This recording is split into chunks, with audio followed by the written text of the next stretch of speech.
Hello दोस्त, कैसे हैं आप सभी लोग।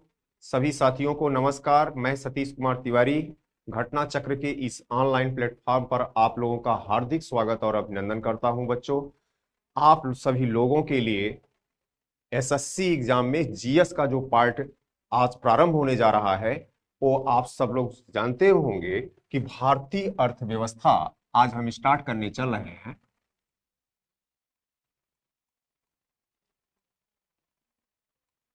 जीएस का एक टॉपिक है इंडियन इकोनॉमी, और आपके एग्जाम में भारतीय अर्थव्यवस्था से क्वेश्चन जो पूछा जाता है वो सिलेबस कल की क्लास में हमने लिखा दिया है कि क्या क्या कौन कौन से चैप्टर बच्चों पढ़ने होंगे। आज हम आपके सामने जो बेसिक कंसेप्ट है अर्थव्यवस्था और अर्थशास्त्र का, उस कंसेप्ट को बताएंगे और उससे जो आपके आने वाले एग्जाम है सीजीएल सीएचएसएल में, जिसकी आप लोग स्पेशली तैयारी कर रहे हैं, वहां से क्वेश्चन किस चैप्टर से क्या पूछे जाने की संभावना होती है, क्या पूछे जा चुके हैं, इन सब पर हम चर्चा करते हुए बात को आपको समझाने का प्रयास करूंगा। ठीक है, और आने वाले समय में कैसे क्वेश्चन बन सकेंगे। ठीक है बच्चों, तो चलिए सबसे पहले जब हम इंडियन इकोनॉमी पढ़ने चलते हैं, भारतीय अर्थव्यवस्था पढ़ने चलते हैं, तो सबसे पहले हमें एक बात समझ में आनी चाहिए कि सर आखिर अर्थव्यवस्था क्या होता है, ये बता दीजिए। उसके बाद भारतीय अर्थव्यवस्था हम बाद में पढ़ेंगे। या सर थोड़ा सा हमें ये बता दो आप कि अर्थशास्त्र और अर्थव्यवस्था में क्या अंतर है या दोनों में मूलभूत अंतर क्या है। तो हम सबसे पहले अर्थशास्त्र को जानेंगे और फिर उसके बाद हम अर्थव्यवस्था को जानेंगे। सर अर्थशास्त्र को पहले क्यों जाना जा रहा है और अर्थव्यवस्था को बाद में क्यों बता रहे हैं। सर ऐसा इसलिए कि दोनों बिना अर्थशास्त्र के अर्थव्यवस्था की कल्पना नहीं की जा सकती।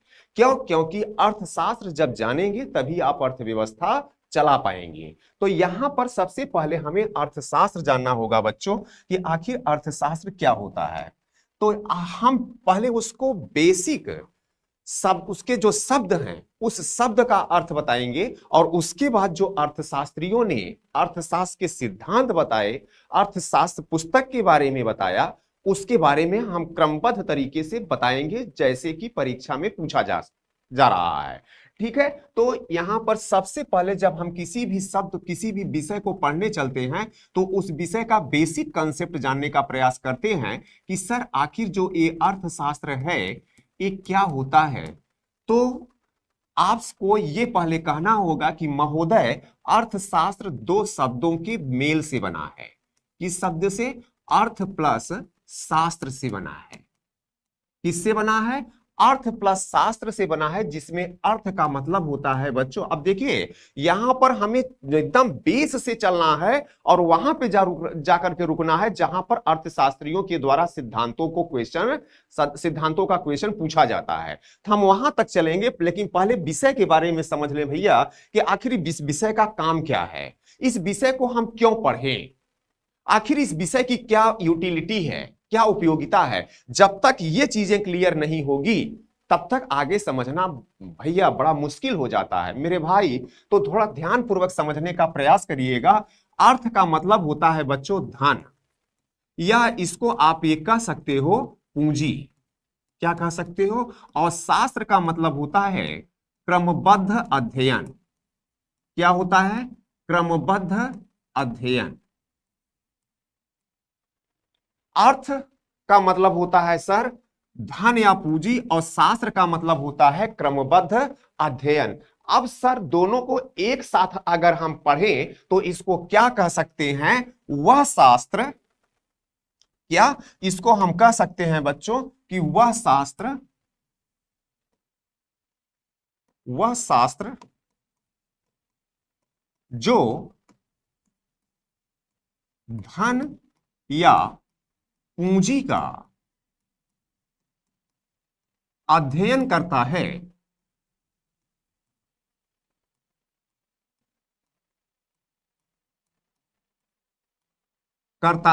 उसे हम क्या कहते हैं? अर्थशास्त्र। उसे क्या कहते हैं? अर्थशास्त्र। ये हम शाब्दिक परिभाषा बता रहे हैं बच्चों, अर्थशास्त्र कहते हैं। अब यहीं से बात को हम उठा लेते हैं कि सर ये तो आपने शाब्दिक अर्थ बताया कि अर्थशास्त्र दो शब्दों के मेल से बना है। अर्थ का मतलब धन या पूंजी होता है और शास्त्र का मतलब होता है क्रमबद्ध अध्ययन। और इसको एक लाइन में अगर आपको पढ़ना हो तो क्या कह सकते हैं, वह शास्त्र जो धन या पूंजी का क्रमबद्ध तरीके से अध्ययन करता है उसे क्या कहा जाता है, अर्थशास्त्र कहा जाता है। और अब बात यहां पर आपको आगे मैं बताने जा रहा हूं, दुनिया के एक महान अर्थशास्त्री जिनके बारे में आप सभी लोग नाम सुने होंगे, उनका नाम है बच्चों एडम स्मिथ। एडम स्मिथ को आधुनिक अर्थशास्त्र का जनक कहा जाता है। क्या कहा जाता है, आधुनिक अर्थशास्त्र का। आप एक एक अर्थशास्त्री को उठाते हैं और आप लोगों को समझाते चलते हैं। अर्थशास्त्र का जनक कहा जाता है।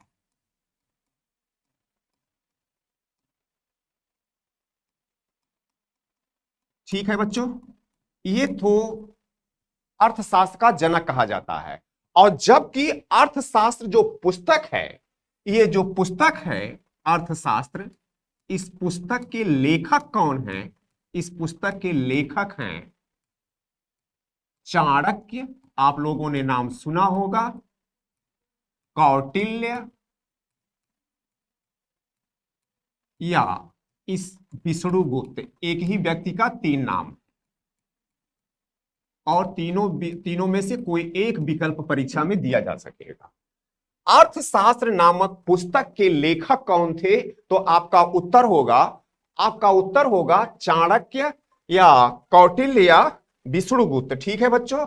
और यहां पर अर्थशास्त्र के जो जनक कहे जा रहे हैं वो किसको कहा जा रहा है, अर्थशास्त्र का जनक जो कहा जा रहा है मेरे भाई, वो एडम स्मिथ को कहा जा रहा है। ऐसा क्यों सर, तो हम बताना चाहेंगे कि जो चाणक्य के द्वारा लिखी गई पुस्तक अर्थशास्त्र थी, इस पुस्तक का जो उद्देश्य था बच्चों, वो राजनीति विज्ञान का अध्ययन करना। क्या था, राजनीति विज्ञान का अध्ययन करना। अब एक एक लाइन से हम क्वेश्चन कैसे बनाएंगे, जरा आप सभी लोगों को इस सामने मैं रखने जा रहा हूं। राजनीति विज्ञान का अध्ययन करना या राजनीति का जो अध्ययन करता हो उसे क्या कहा गया, चाणक्य के द्वारा लिखी गई पुस्तक को उसे अर्थशास्त्र कहा गया। यानी राजनीति विज्ञान का अध्ययन करना इसका क्या था, उद्देश्य था।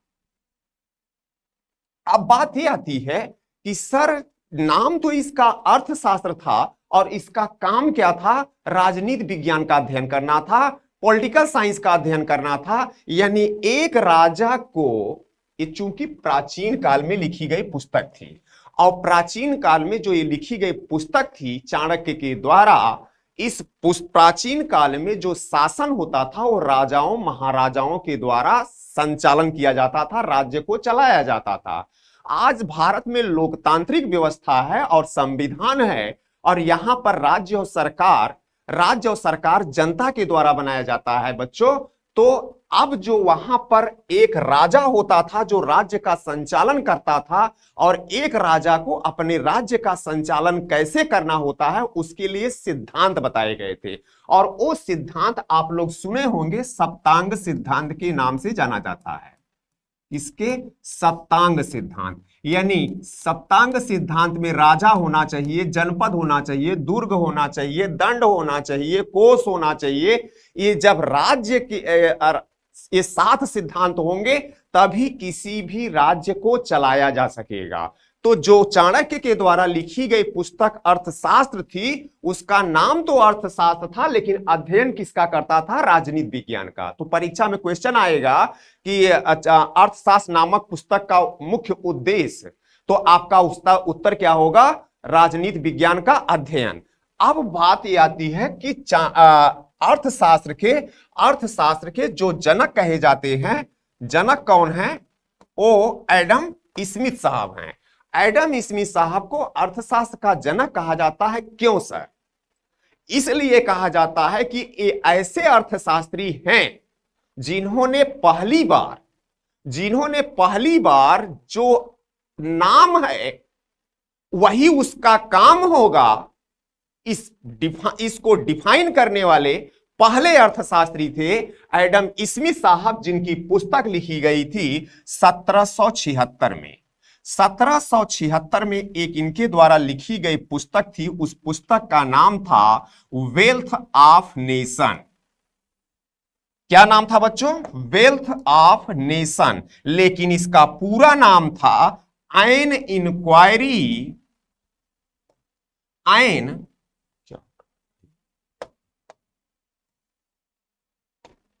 इसका पूरा नाम था N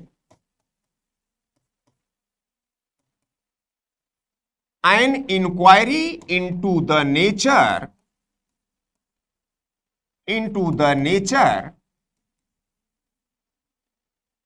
an inquiry into the nature and causes of wealth of nation।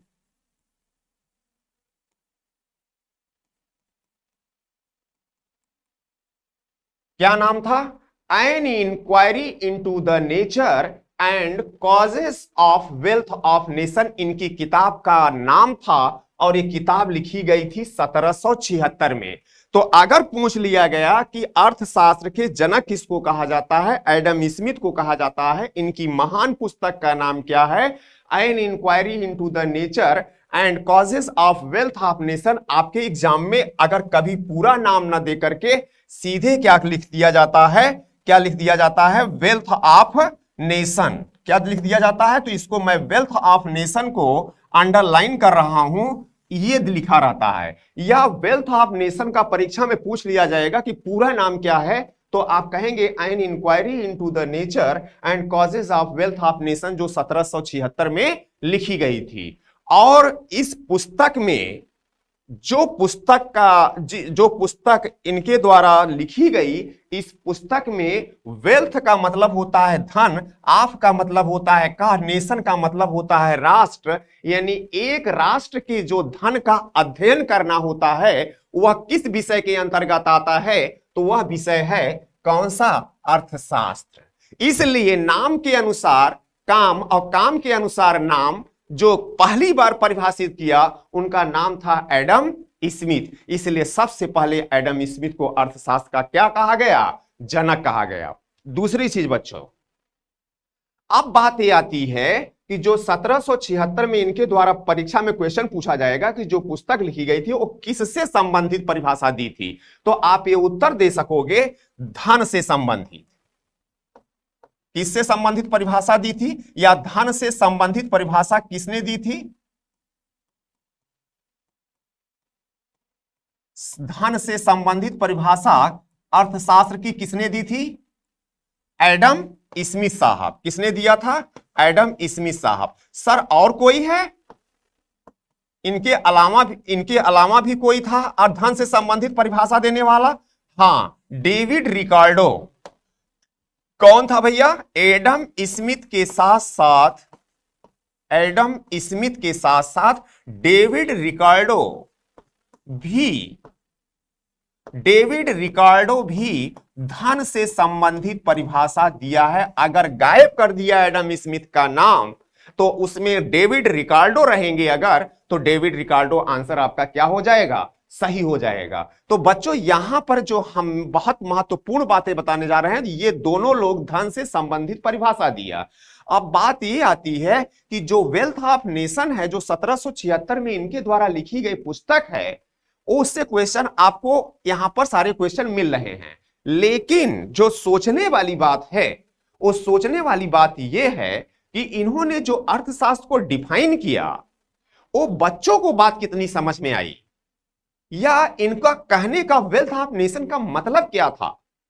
थोड़ा सर हम हल्का सा डीप जाना चाहेंगे, बातों को डीप क्या सरलतम ढंग से रखना चाहेंगे।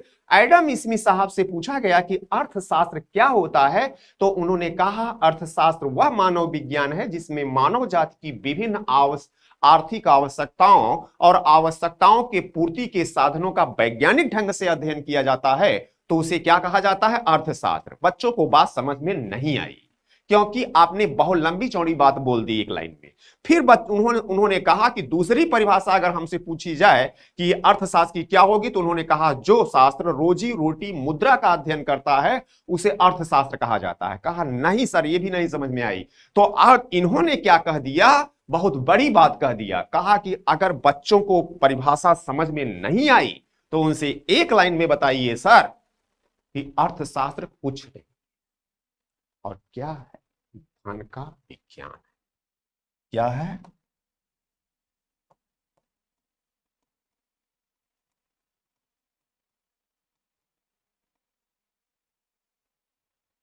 ये लाइन आपको समझ में आनी चाहिए कि अर्थशास्त्र कुछ नहीं है, धन का विज्ञान है।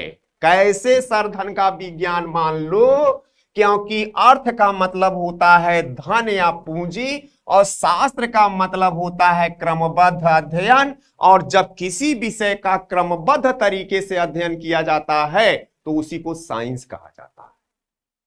क्या कहा जाता है? साइंस कहा जाता है। सिस्टम। आप लोग हाई स्कूल में परिभाषा पढ़े होंगे कि किसी वस्तु के सुव्यवस्थित एवं क्रमबद्ध ज्ञान को क्या कहा जाता है? विज्ञान। और यह विज्ञान किसका अध्ययन कर रहा है? धन या पूंजी का। इसलिए इन्होंने क्या गलत बात बोल दी कि अर्थशास्त्र कुछ नहीं है, धन का विज्ञान है।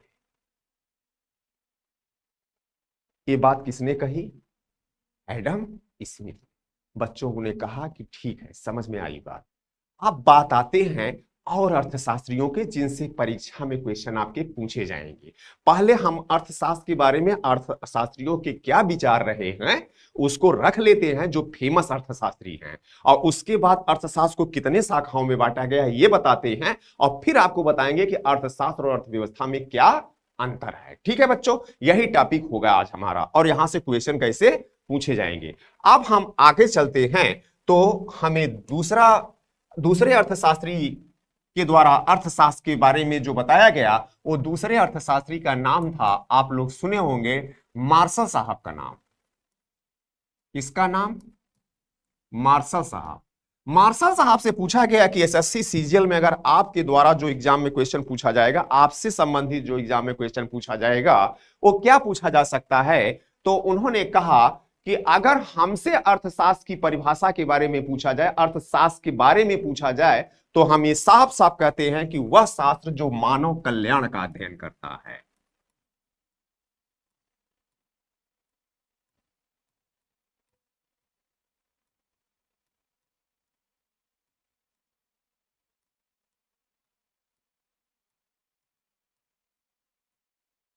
और अगर पूछ लिया गया कि कल्याण से संबंधित परिभाषा किसने दिया है, कल्याण से संबंधित अर्थशास्त्र में मानव के कल्याण या मानव शब्द का प्रयोग न करते हुए यह कह दिया कि कल्याण से संबंधित परिभाषा किसने दिया है, तो मार्शल के बाद पीगू का भी नाम आ जाता है। मार्शल पीगू, मार्शल और पीगू और कैनन, किनका नाम आ जाता है? Marshall, Pigou, Cannan. तीन अर्थशास्त्री हैं जिन्होंने कल्याण संबंधित अर्थशास्त्र की परिभाषा दी। लेकिन बच्चों, अर्थशास्त्र की एक जो महान पुस्तक है इनके द्वारा जो लिखी गई, उस पुस्तक का नाम है, मार्शल के द्वारा जो लिखी गई पुस्तक है वो 1890 में जो इनके द्वारा लिखी गई पुस्तक थी उसका नाम था the principle of economics.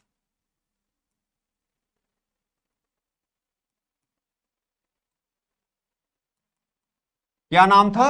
The principle of economics, और इसको हिंदी में कहा जाता है अर्थशास्त्र का सिद्धांत।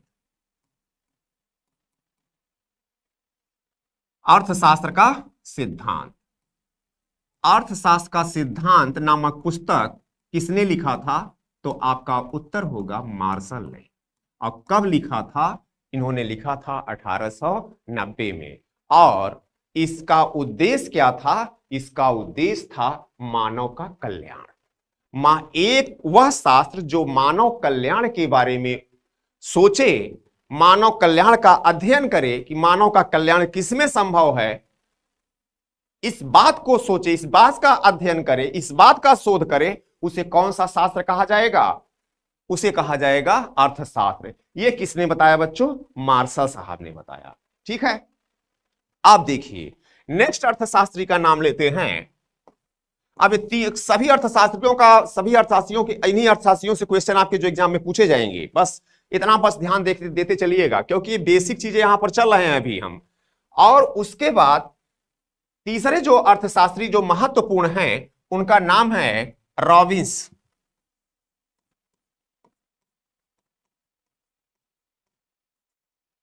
रॉबिन साहब से पूछा गया कि अर्थशास्त्र के बारे में साहब आप क्या बताना चाहोगे जो एसएससी सीजीएल के एग्जाम में, सीएचएसएल के एग्जाम में महत्वपूर्ण हो सकेगा? या इन्होंने कौन सी ऐसी परिभाषा दे दी कि दुनिया में तहलका मच गया और एग्जामों में क्वेश्चन पूछा जाता है? तो इन्होंने कहा, बहुत बड़ी बात इन्होंने कहा देखो साहब, जो दुनिया है उसमें बहुत सारे देश हैं और देश में संसाधन सीमित हैं और आवश्यकताएं असीमित हैं। क्या है? इन्होंने कहा साधन सीमित हैं, संसाधन सीमित हैं और आवश्यकताएं असीमित हैं, और इन सीमित संसाधनों से असीमित आवश्यकताओं को किस तरह से पूरा किया जाए कि अधिकतम उपयोगिता प्राप्त हो। यह बात किसने कही? ये बात कही मार्शल साहब, रॉबिन साहब। सर इसको अपने शब्दों में समझाने का प्रयास करो।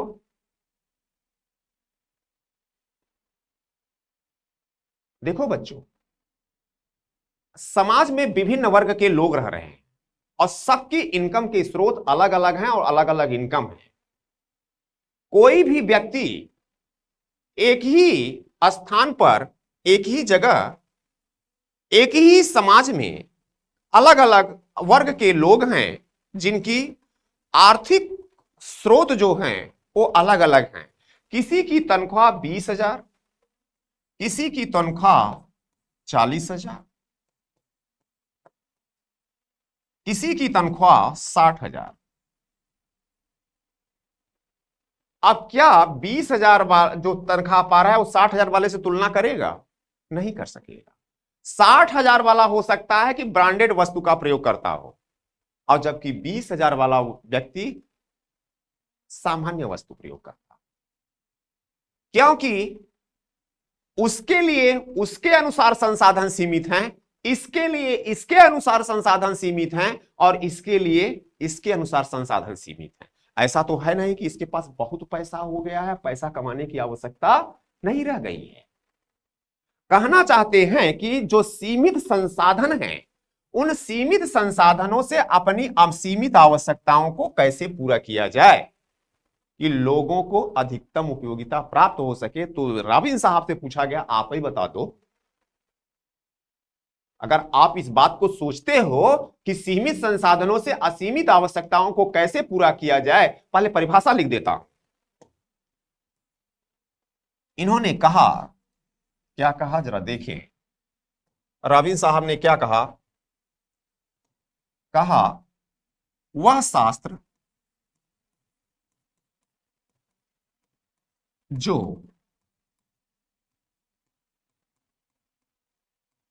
सीमित संसाधनों से, किससे?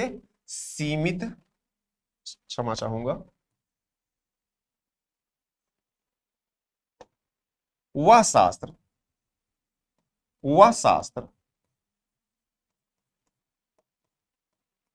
जो सीमित संसाधनों से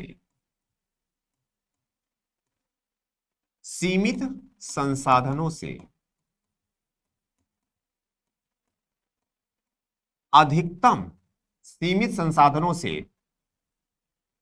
असीमित आवश्यकताओं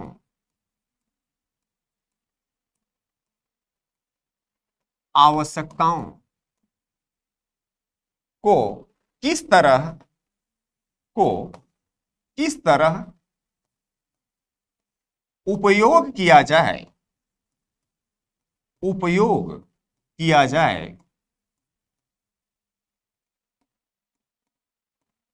कि अधिकतम उपयोगिता प्राप्त हो, अधिकतम यूटिलिटी, अधिकतम सेटिस्फैक्शन प्राप्त हो, उपयोगिता प्राप्त हो।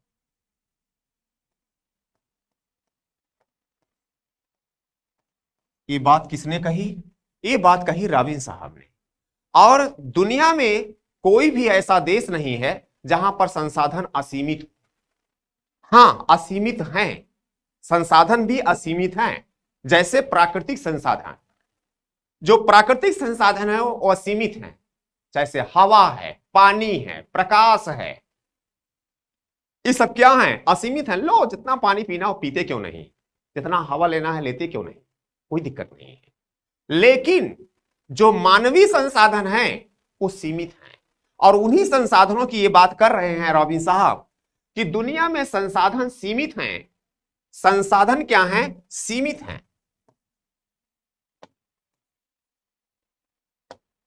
सीमित संसाधन है, सीमित संसाधन है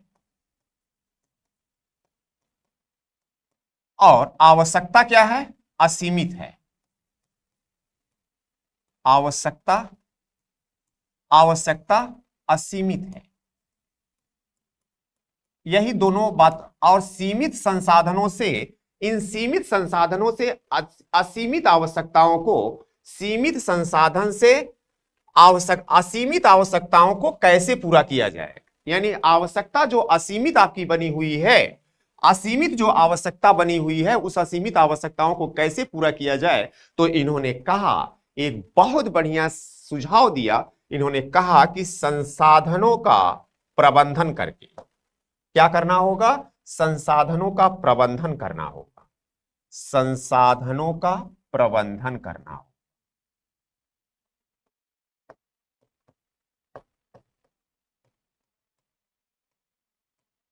संसाधनों का क्या करना होगा? प्रबंधन करना होगा। संसाधनों का प्रबंधन का मतलब क्या है? आपको मैनेज करना होगा कि आपके पास सीमित संसाधन है तो उससे कैसे मैनेज करें कि आपकी ज्यादा से ज्यादा आवश्यकताएं क्या हो जाएं? पूरी हो जाएं। तो उसके लिए आपको मैनेज करना होगा कि नहीं करना होगा भाई?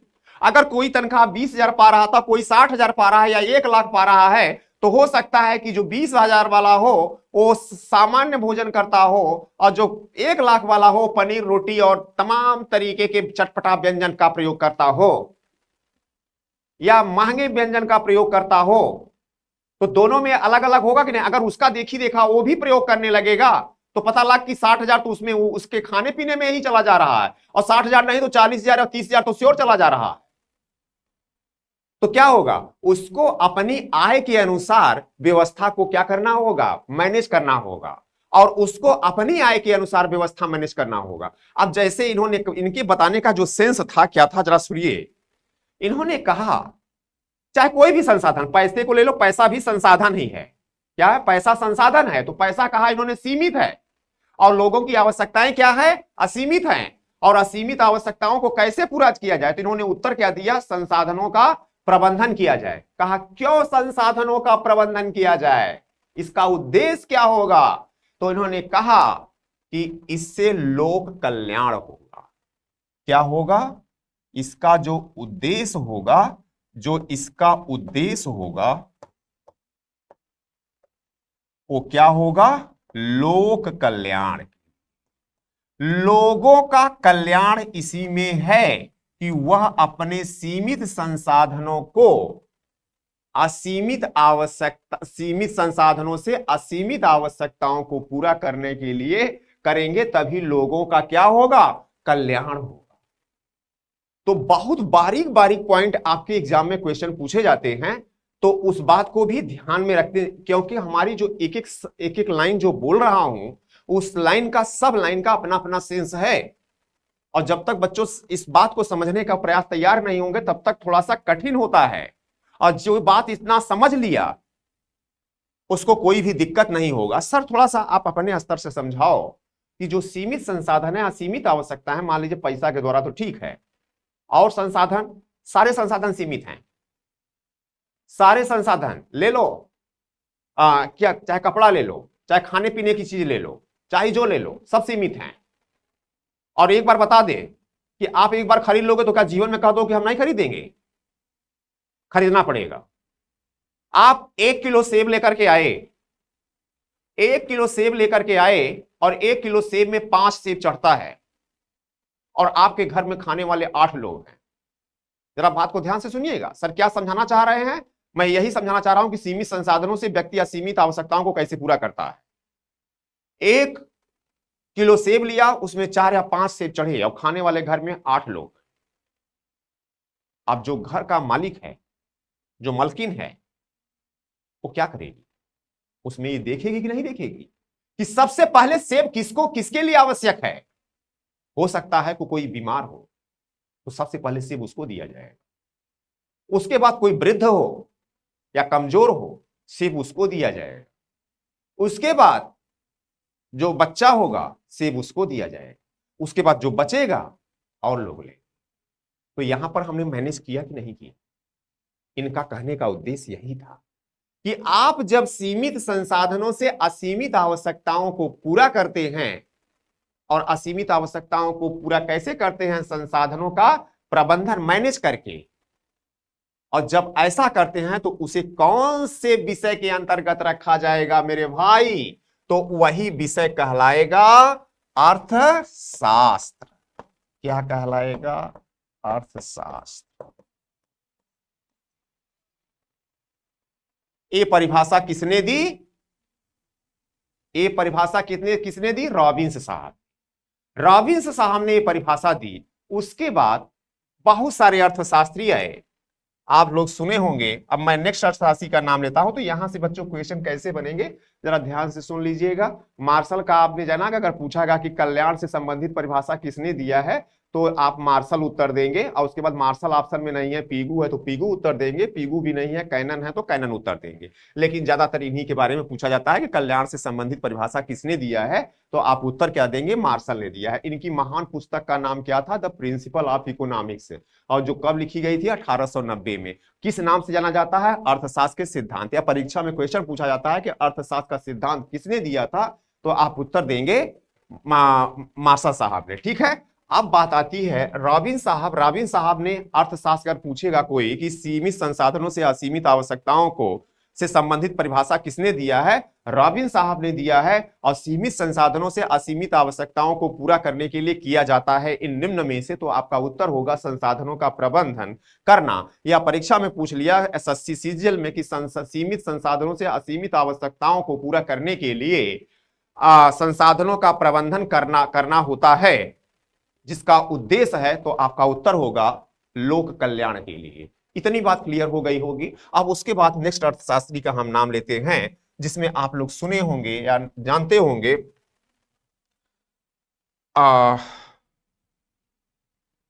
एक अर्थशास्त्री हैं जिनका नाम है जेएम कीन्स।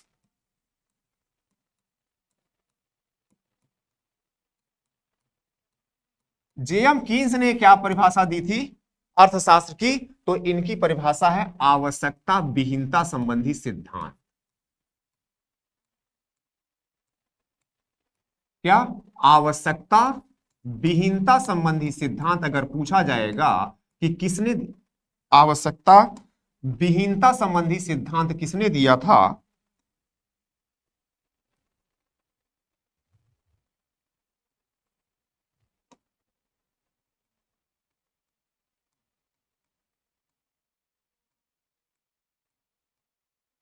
का सिद्धांत किसने दिया था, तो आप उत्तर देंगे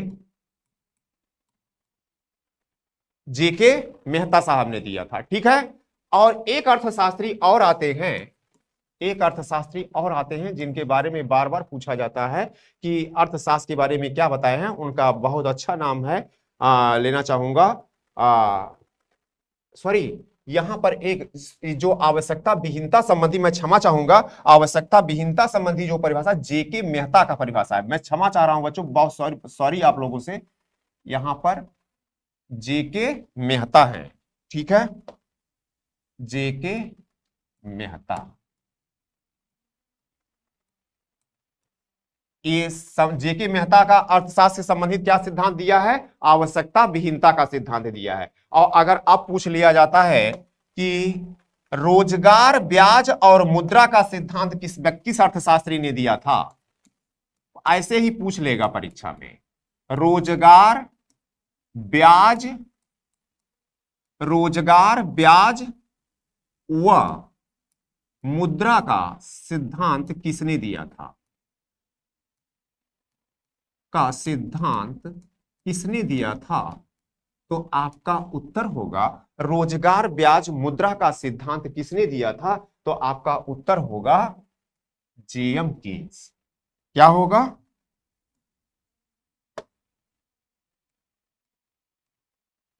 जॉन मिलनार्ड कीन्स इनका पूरा नाम है।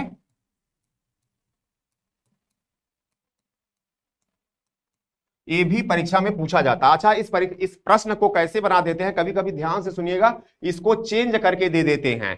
पहले दिएंगे मुद्रा, फिर ब्याज, फिर रोजगार, फिर या तो ब्याज, फिर रोजगार, फिर मुद्रा, और कहेंगे कि इस परिभाषा को सिस्टमैटिक ढंग से क्रमबद्ध तरीके से लगाइए, आरोही क्रम में या अवरोही क्रम में, या जो सही परिभाषा है उसको लगाइए। तो सब जैसे हमने लिखा है वैसे ही होना चाहिए। अगर ब्याज पहले आता है, रोजगार बाद में आता है, तो आंसर आपका गलत हो जाएगा। इसलिए इसको सिस्टमैटिक ढंग से आपको बोलना होगा कि रोजगार ब्याज व मुद्रा का सिद्धांत किस अर्थशास्त्री ने दिया था। तो आप उत्तर क्या देंगे? जेएम कीन्स ने दिया था। ये रही अर्थशास्त्र के विभिन्न अर्थशास्त्रियों के द्वारा परिभाषा। जैसे आप लोग सुने कि एडम स्मिथ साहब ने धन से संबंधित परिभाषा दिया, मार्शल साहब ने कल्याण से संबंधित परिभाषा दिया, और रॉबिन साहब ने सीमित दुर्लभ। अच्छा, एक सेकंड में बच्चों यहां पर एक चीज और बताना चाहूंगा, क्षमा चाहूंगा आप लोगों से। यहां पर जो वह शास्त्र जो सीमित संसाधनों का असीमित आवश्यकताओं से को कैसा उपयोग किया जाए कि अधिकतम उपयोगिता प्राप्त हो, इस सिद्धांत का नाम अगर पूछ लेगा परीक्षा में तो इसे कहा जाता है दुर्लभता का सिद्धांत। दुर्लभता का सिद्धांत अगर पूछ लिया जाएगा, इस पूरे परिभाषा का सारांश क्या है? दुर्लभता का सिद्धांत किस अर्थशास्त्री ने दिया था? तो आपका उत्तर होगा दुर्लभता का सिद्धांत रॉबिन साहब ने दिया था। अब बच्चों इस बात को ध्यान में रखिएगा, ठीक है। अब आ जाते हैं रोजगार ब्याज मुद्रा का सिद्धांत किसने दिया था? जेएम कीन्स साहब ने दिया था। तो हमने कुछ अर्थशास्त्रियों के नाम लिए, जरा एक थोड़ा सा समझने का प्रयास करिएगा।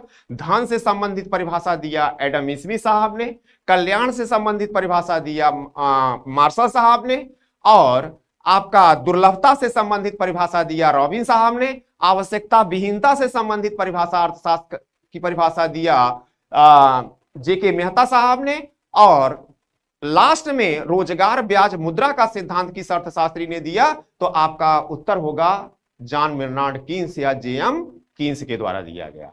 ये जो सारे अर्थशास्त्री है ना, बड़े मनमानी थे, मतलब इनका कोई वो नहीं था बच्चों। सब लोगों ने अपने अपने तरह से अर्थशास्त्र की परिभाषित किया और अलग अलग तरीके से इनके सिद्धांत बताएगा, और सबको जानना आवश्यक है क्योंकि सबका प्रयोग वर्तमान में किया जा रहा है, कहीं ना कहीं पर सबका प्रयोग है। लेकिन अब बात आती है कि जब सारे अर्थशास्त्रियों के विचार अलग अलग थे, किसी ने धन का, किसी ने कल्याण का, किसी ने दुर्लभता का, किसी ने रोजगार ब्याज का, अलग अलग परिभाषियों तो आपस में मतभेद हुआ। और जब आपस में मतभेद हुआ ना, तो ये पूरे संपूर्ण अर्थशास्त्र को दो भागों में बांट दिया गया, दो शाखाओं में बांट दिया गया। और जब शाखाओं में बांट दिया गया, अर्थशास्त्र को दो शाखाओं में बच्चों बांटा गया, तो एक शाखा का नाम था अर्थशास्त्र, क्षमा चाहूंगा बच्चों, अर्थशास्त्र की शाखाएं, अर्थशास्त्र की क्या हो रहा है? अर्थशास्त्र की शाखाएं, अर्थशास्त्र की शाखाएं। अर्थशास्त्र को कितने शाखाओं में बांटा गया है? तो आपकी दो शाखाओं में। कौन कौन से? दो शाखाओं में, और इन्हीं को जानना है बच्चों। दो शाखाओं में बांटा गया। एक का नाम था माइक्रो यानी सूक्ष्म अर्थशास्त्र, एक का नाम था सूक्ष्म अर्थशास्त्र, और दूसरे का नाम था बृहद अर्थशास्त्र।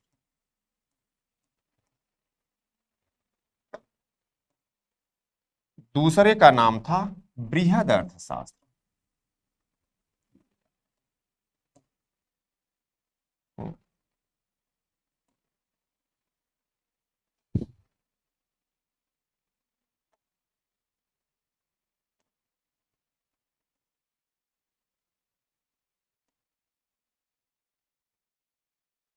बृहद अर्थशास्त्र, बृहद अर्थशास्त्र। और बच्चों, एक को सूक्ष्म अर्थशास्त्र को अर्थशास्त्र की भाषा में या व्यष्टि अर्थशास्त्र भी कहा जाता है। क्या कहा जाता है? व्यष्टि अर्थशास्त्र, व्यष्टि अर्थशास्त्र। और दूसरे को कहा जाता है या समष्टि अर्थशास्त्र, समष्टि अर्थशास्त्र। अच्छा, इसी को एक को कहा जाता है, या अंग्रेजी में अगर पूछा जाएगा कि क्या कहा जाता है सूक्ष्म अर्थशास्त्र को, तो अंग्रेजी में मेरे भाइयों कह देना माइक्रो इकोनॉमिक्स, माइक्रो। और इसको कहा जाता है या मैक्रो इकोनॉमिक्स।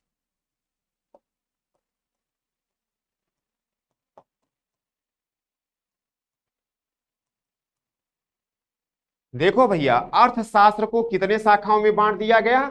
जब दुनिया में सभी अर्थशास्त्रियों ने अलग अलग परिभाषा दी, तो अर्थशास्त्रियों में जब मतभेद हुआ, तो संपूर्ण अर्थशास्त्र को विश्वविद्यालयों में, कोचिंग संस्थाओं में, शिक्षण संस्थाओं में दो भागों में, दो शाखाओं में बांट दिया गया। एक का नाम रखा गया माइक्रो इकोनॉमिक्स और एक का नाम रखा गया मैक्रो इकोनॉमिक्स।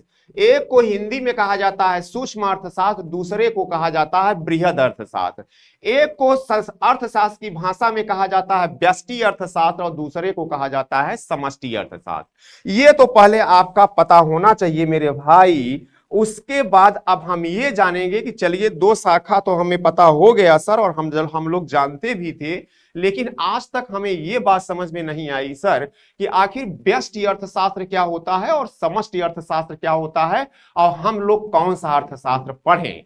तो दोनों का जो मूलभूत अंतर है वो हम आपको बताने चल रहे हैं, जरा यहां पर ध्यान से देखिएगा, ठीक है। अब आप लोग एक चीज यहां पर ध्यान से सुनना कि जैसे माइक्रो इकोनॉमिक्स हम सूक्ष्म अर्थशास्त्र बताने चल रहे हैं, जब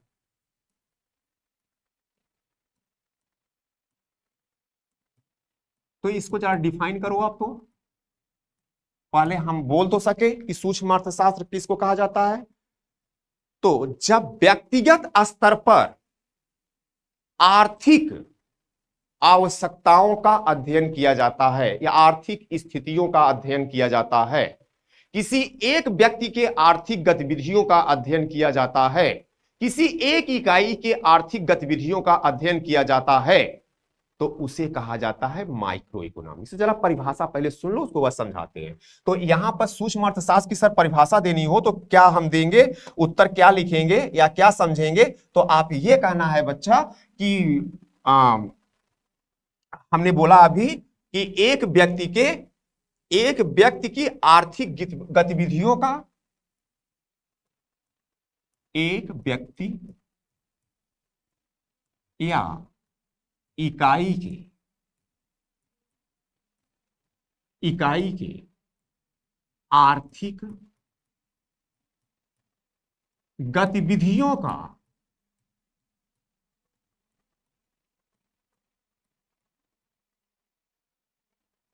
जब अध्ययन किया जाता है, अध्ययन किया जाता है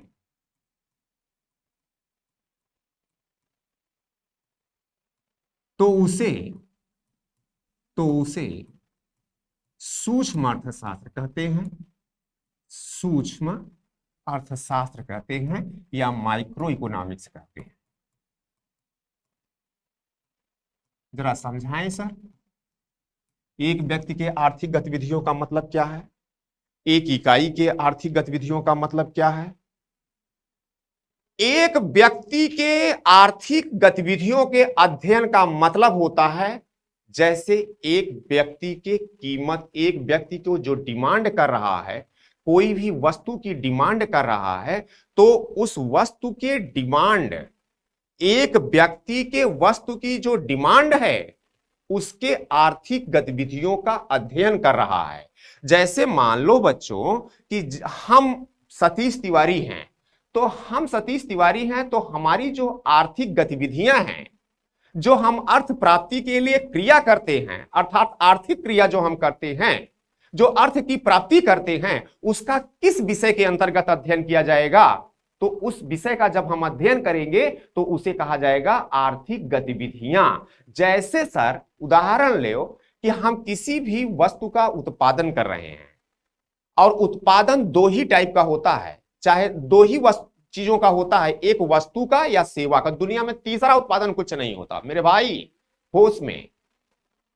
क्या बोला मैंने कि एक व्यक्ति के आर्थिक गतिविधियों का अध्ययन किया जाता है कि एक व्यक्ति की आय प्राप्ति कैसे की जाती है, आय की प्राप्ति कैसे होती है।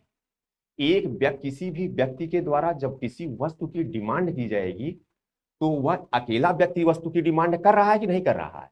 तो एक व्यक्ति के जब मांग का अध्ययन किया जाएगा तो उसे क्या कहा जाएगा, किस इकोनॉमिक्स में रखा जाएगा, माइक्रो इकोनॉमिक्स में। बच्चों एक व्यक्ति या एक इकाई, चाहे वो टाटा हो, चाहे वो अंबानी हो, चाहे वो आप अडानी हो, अगर हम कहें कि अडानी के आर्थिक गतिविधियों का जो अध्ययन है उसको किस इकोनॉमी के अंतर्गत अध्ययन किया जा रहा है, माइक्रो की मैक्रो। अडानी के जो आर्थिक गतिविधियों का अध्ययन करना होगा तो उसको किस इकोनॉमिक्स के अंतर्गत माना जाएगा, उसको माइक्रो इकोनॉमिक्स। क्यों? क्योंकि एक व्यक्ति के आर्थिक गतिविधियों का अध्ययन किया जा रहा है। सर आर्थिक गतिविधियां का मतलब क्या है सर, जो आर्थिक क्रिया होती है मेरे भाई। और आर्थिक क्रिया कैसे की जाती है, आर्थिक क्रिया कैसे की जाती है, उत्पादन उपभोग विनिमय वितरण होगा कि नहीं होगा। और जो उत्पादन उपभोग विनिमय वितरण होगा वही, उसी के द्वारा क्या होगा, वही क्या है, आर्थिक क्रिया है। और यह आर्थिक क्रिया जो है, यह आर्थिक क्रिया जो है जब एक व्यक्ति का किया जाता है तो उसे माइक्रो इकोनॉमिक्स के अंतर्गत किया जाता है। जैसे आप कहेंगे सर उदाहरण बता दो जरा एक दो ठो, तो कहेंगे कीमत निर्धारण। हथवा में पेन है हो, हथवा में पेन है, तो इस पेन की जब कीमत का निर्धारण करेंगे तो इस पेन की कीमत का निर्धारण हमें किस इकोनॉमिक्स के अंतर्गत करना होगा। किसी एक वस्तु की कीमत का निर्धारण किया जा रहा है कि नहीं किया जा रहा है, तो इसको किस इकोनॉमिक्स के अंतर्गत रखेंगे। एक कंपनी की वस्तु की कीमत का निर्धारण किया जा रहा है कि नहीं किया जा रहा है, तो इसको बच्चों किस इकोनॉमिक्स के अंतर्गत, माइक्रो इकोनॉमिक्स मेरे भाई। छोटा अर्थशास्त्र ऐसे समझो, छोटा अध्ययन। तो यहां पर ध्यान देना बच्चों कि जैसे एक वस्तु की कीमत का निर्धारण, क्या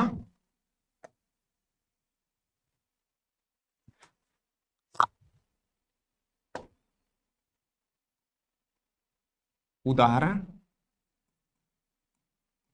उदाहरण में जैसे कीमत निर्धारण,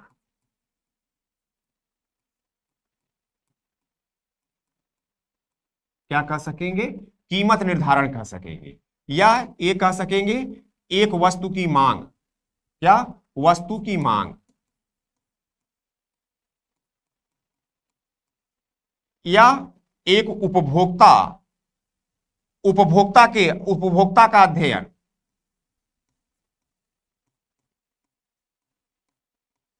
जब एक उपभोक्ता एक वस्तु की मांग और कीमत निर्धारण का अध्ययन करना होता है तो उसे किस इकोनॉमिक्स के अंतर्गत रखा जाएगा? माइक्रो इकोनॉमिक्स के अंतर्गत। किस इकोनॉमिक्स के अंतर्गत रखा जाएगा? Micro economics. पेन का कीमत निर्धारण करना है तो पेन का कीमत निर्धारण किसके द्वारा किया जाए? किस अर्थशास्त्र का अध्ययन होगा? माइक्रो इकोनॉमिक्स का। और मेरे भाई, इस पूरे भारतीय अर्थव्यवस्था में जब सभी वस्तुओं की कीमत का निर्धारण किया जाता है तो उसे कहा जाता है माइक्रो इकोनॉमिक्स। क्या कहा जाता है? Micro economics. तो यहां पर हम ये कह सकते हैं कि जैसे अगर हम कहें कि बृहद अर्थशास्त्र किसको कहा जाता है सर?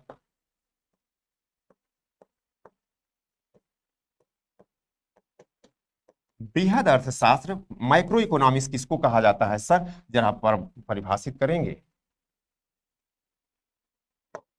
जब एक देश या किसी देश की आर्थिक गतिविधियों का अध्ययन करना होता है, आर्थिक गतिविधियों का अध्ययन करना होता है,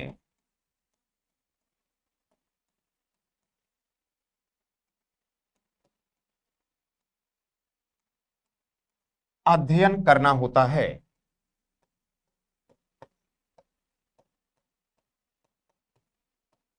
तो उसे बृहद अर्थशास्त्र कहते हैं। क्या कहा जाता है? बृहद अर्थशास्त्र कहते हैं।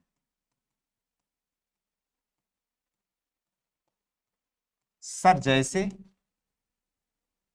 जैसे जैसे मेरे भाई, मान लो राष्ट्रीय आय। क्या है? राष्ट्रीय आय। जैसे बजट, जैसे राजकोषीय नीति,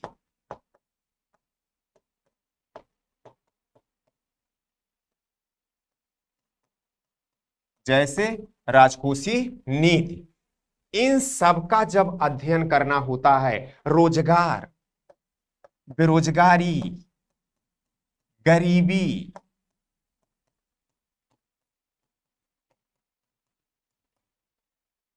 गरीबी का अध्ययन करना होता है। ध्यान से समझिएगा मेरे भाई, राष्ट्रीय आय, बजट, राजकोषीय नीति, रोजगार, बेरोजगारी, गरीबी। अच्छा आप मेरे भाई एक बात बताओ कि जब राष्ट्रीय आय ज्ञात किया जाता है तो क्या किसी एक व्यक्ति के आर्थिक क्रिया का अध्ययन किया जाता है कि एक व्यक्ति ने कितना कमाया? तब पता चलता है जब पूरी अर्थव्यवस्था में जो इनकम हो रही है उसका अध्ययन किया जाता है तो किस नाम से जाना जाएगा? राष्ट्रीय आय के नाम से जाना जाएगा, जिसको आप लोग पढ़े होंगे कि राष्ट्रीय आय किसको कहा जाता है? तो एक वित्त वर्ष में वस्तुओं और सेवाओं का जो उत्पादन होता है उसका मौद्रिक मूल्य जो होता है उसी को क्या कहा जाता है? शुद्ध मौद्रिक मूल्य क्या कहा जाता है? राष्ट्रीय आय कहा जाता है।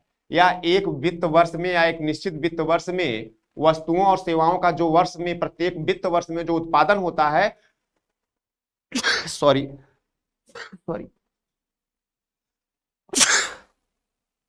क्षमा चाहता हूं बच्चों, एक निश्चित वित्त वर्ष में वस्तुओं और सेवाओं के अंतिम मौद्रिक मूल्य का जो उत्पादन होता है, अंतिम मौद्रिक मूल्य का जो योग होता है उसे राष्ट्रीय आय कहा जाता है। तो सारे लोगों के इनकम का जो अध्ययन किया गया कि नहीं किया? बजट भैया, बजट क्या किसी एक व्यक्ति के लिए बनाया गया है?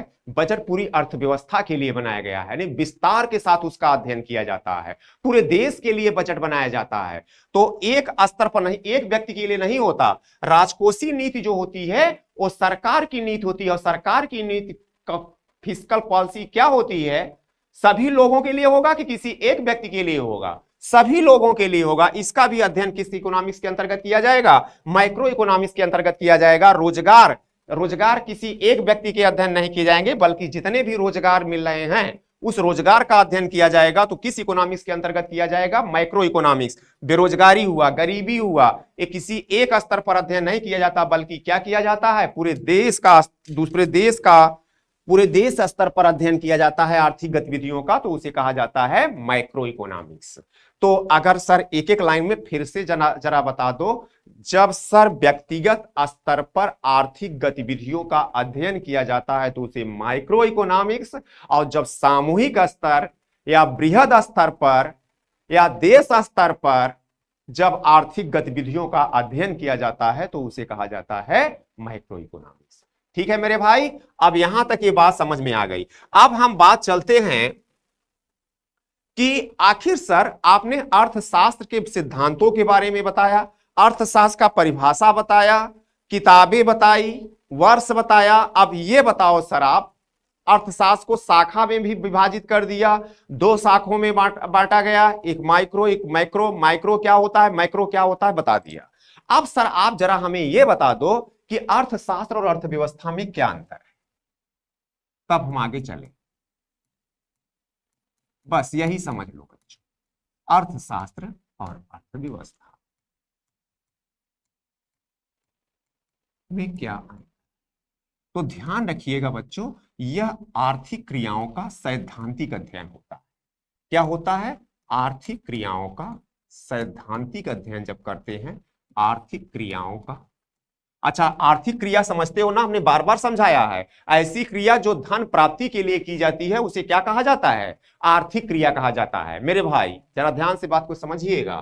तो आर्थिक क्रियाओं का, अर्थशास्त्र आर्थिक क्रियाओं का, मैं उदाहरण के साथ बताता हूं, सैद्धांतिक अध्ययन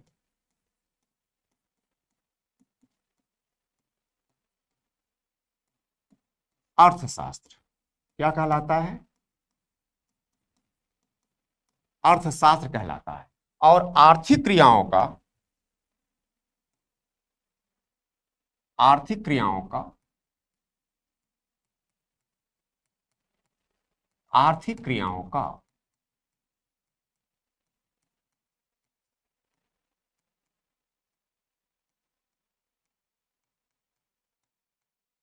व्यवहारिक अध्ययन, आर्थिक क्रियाओं का व्यवहारिक अध्ययन अर्थव्यवस्था कहलाता है।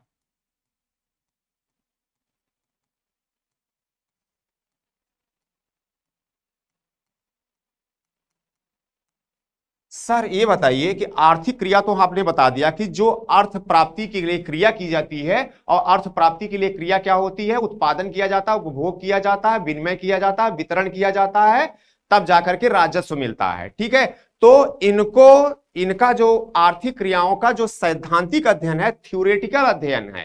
थ्योरेटिकल का मतलब ये सिद्धांत है सर, इसमें सिद्धांत बताए जाते हैं और इसमें व्यवहार बताया जाता है। सर सिद्धांत और व्यवहार में कोई थोड़ा सा एक बहुत छोटा अंतर बताओ कि समझ में आ जाए मेरी बात। ठीक है, सिद्धांत ये है बच्चों कि आप लोग कहते हैं कि किसी घर में जो बड़े बुजुर्ग लोग होते हैं, जो मालिक लोग होते हैं, उनके घर चलाने का एक अपना सिद्धांत होता है। सिद्धांत होता है कि नहीं होता है, और इन सिद्धांतों के आधार पर जब घर चलाया जाता है तो वही उसका क्या कहलाता है, व्यवहार कहलाता है। यानी जो व्यवहार में जब उसका प्रयोग करने लगते हैं सिद्धांत का, तो उसको क्या कहा जाता है, व्यवहार कहा जाता है। या आप एक चीज ये बताओ मेरे भाई कि मैं एक व्यक्ति हूं और मैं गाड़ी चलाने नहीं जानता, तो मैं गाड़ी चलाने जब नहीं जानता तो भैया गाड़ी चलाने के लिए सीखूंगा कि नहीं सीखूंगा, किसी से, ड्राइवर से सीखेंगे, और ड्राइवर सीखेंगे या यूट्यूब से सीखेंगे। तो जब यूट्यूब से हमने सीखा कि हमने कहा कि आल्टो, सस्ती गाड़ी की बात बता रहा हूं, चाहे जो गाड़ी खरीदो ऐसी बात नहीं है, आल्टो हम चलिए हैं और हमें चलाना नहीं आता, तो वो ज्यादा महंगी गाड़ी लेंगे तो आप लोग कहेंगे भौकाल मार रहे हैं। ठीक है, तो आप ध्यान से सुनिएगा बच्चों कि गाड़ी चलाना नहीं आता। अब हमने किसी ड्राइवर से पूछा तो उन्होंने कहा भैया ये ब्रेक है, एक क्लच प्लेट है, ये गियर है, और ये गियर इधर करेंगे तो पीछे, आगे करेंगे तो आगे, और ये आपका हैंडल है, और इससे ये कट करना होता है, ये एसी चलती है, इससे लाइट जलता है, इससे इंडिकेटर जलता है, सारी चीज उसने बताया। ठीक है, तो ये जो नियम बताए वो क्या है, सिद्धांत, और इन्हीं सिद्धांतों का जब हम प्रयोग करने लगे, अब चलाने लगे गाड़ी को, तो वही कहलाया क्या, व्यवहार। तो जो अर्थव्यवस्था है ना, वो अर्थव्यवस्था जो चलाया जा रहा है, जैसे भारत में राष्ट्रीय आय ज्ञात करना होगा तो उसके लिए कोई फार्मूला होगा कि नहीं मेरे भाई? भारत में बजट ज्ञात करना है, भारत में गरीबी ज्ञात करनी है, भारत में बेरोजगारी ज्ञात करनी है, भारत में लिंगानुपात ज्ञात करना है, कैसे ज्ञात करें? फार्मूला होगा कि नहीं होगा? वही फार्मूला क्या है? सिद्धांत है। और जब इस सिद्धांत का हम प्रयोग करेंगे तो वही क्या कहलाएगा? अर्थव्यवस्था कहलाएगा, व्यवहार कहलाएगा। यानी एक आप कह सकते हैं कि विषय है और दूसरा उसका क्या है? प्रयोग है। क्या है? दूसरा इसका प्रयोग है मेरे भाई। इतनी बात समझ में आई कि नहीं? अब आप ये बिल्कुल आराम के साथ कह सकते हो कि सर आर्थिक क्रिया जो अर्थशास्त्र है वो थ्योरी है और जो अर्थव्यवस्था है वो प्रैक्टिकल है। यानी प्रैक्टिकल तभी आप कर सकोगे जब आप थ्योरी जानते होगे, तभी कर पाओगे कि नहीं कर पाओगे। और इस थ्योरी और प्रैक्टिकल में हमको कौन पढ़ना है? तो सबसे पहले हमें प्रैक्टिकल करना है किसकी? अर्थव्यवस्था की। ठीक है, तो अर्थव्यवस्था, अब अर्थव्यवस्था हम कल के क्लास में जब चलेंगे तो हम अर्थव्यवस्था के बारे में जानेंगे कि अर्थव्यवस्था कितने टाइप की है, अर्थव्यवस्था विश्व में कौन कौन सी अर्थव्यवस्थाएं पाई जा रही हैं, ठीक है, भारत की कौन सी अर्थव्यवस्था है, इन सब के बारे में चर्चा करेंगे। तो सबसे पहले हम अर्थव्यवस्था, अधूरा शब्द है, कौन सी अर्थव्यवस्था? भारत की अर्थव्यवस्था। तो हम भारतीय अर्थव्यवस्था पढ़ेंगे और उसके बाद थ्योरेटिकल वाला पार्ट जो अर्थशास्त्र का एसएससी, सीजीएल, सीएचएसएल में है उसको बाद में पढ़ेंगे, जिसमें demand, supply, elasticity of demand, production, cost, market, ये सब आपका इसमें आएगा। और जो इंडियन इकोनॉमी है उसमें क्या क्या पढ़ना होगा? पहले तो सबसे पहले इंडियन इकोनॉमी पढ़ेंगे और उसके बाद फिर यहां पर सिद्धांतों के बारे में पढ़ करके उनका प्रैक्टिकल करेंगे। ठीक है, तो आज का क्लास बच्चों यही तक। Thank you so much.